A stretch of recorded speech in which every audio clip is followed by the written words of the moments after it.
The new atheists have been throwing around this term regressive liberals as some of their critics, particularly the ones who object to Islamophobia. And what does that term actually mean? I'll let Bill Maher and Richard Dawkins explain.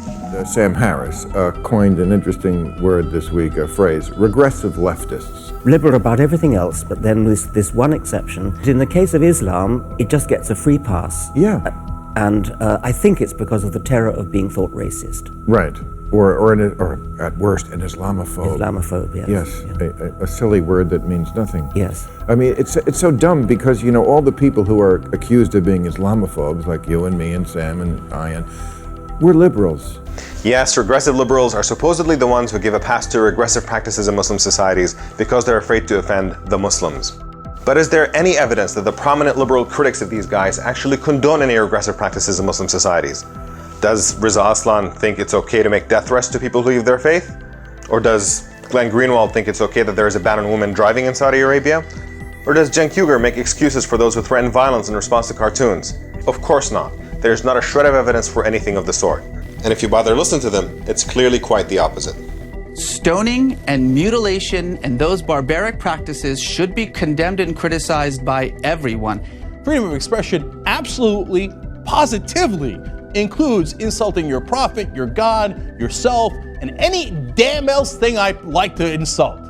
That is the point of freedom of speech.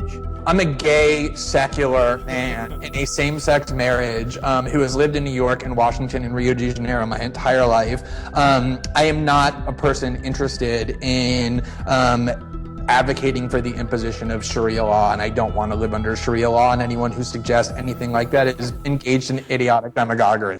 And it really means that this whole regressive liberal accusation is nothing but a straw man. You know, 1 out of every 5 people on this planet is Muslim.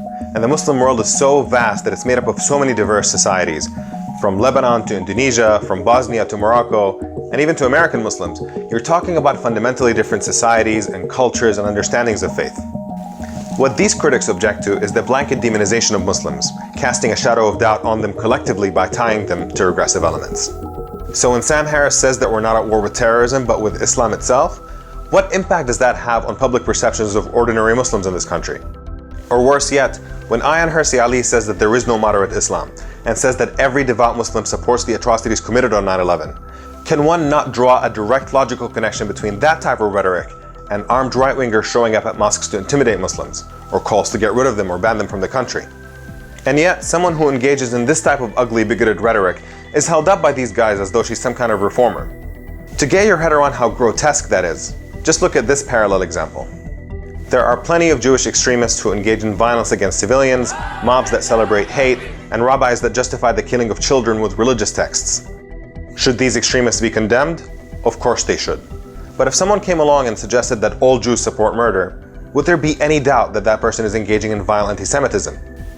Just as the distinction is obvious between anti-Semitism on the one hand and legitimate criticism of Jewish extremists on the other, the same distinction should be made between those who engage in anti-Muslim bigotry and Islamophobia on the one hand, and those who engage in legitimate criticism of Muslim extremists.